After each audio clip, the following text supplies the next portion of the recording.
2001 பிறந்து வீட்டோட செல்ல பிள்ளையாக வளர்ந்து அவ தான் இந்த ரியாக்ஷனுக்கு காரணம். It's my sister. இது உங்களுக்கு வேணால் ஒரு சின்ன விஷயமா இருக்கலாம், பட் எனக்கு இது ரொம்ப பெரிய விஷயம், ரொம்ப பெரிய விஷயம். She got me iPhone 15. Yeah. This is actually a big thing for me, and it was one of my dream.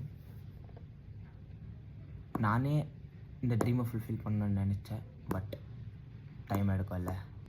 அவள் வாங்கி கொடுத்துட்டான். தேங்க்யூ ஸோ மச் அம்மா. அண்ட் இன்னொரு ரியாக்ஷன்ஸ் வீடியோவை பாருங்கள். See you. உயிர் நடிப்புக்கு உடல் மண்ணுக்கு.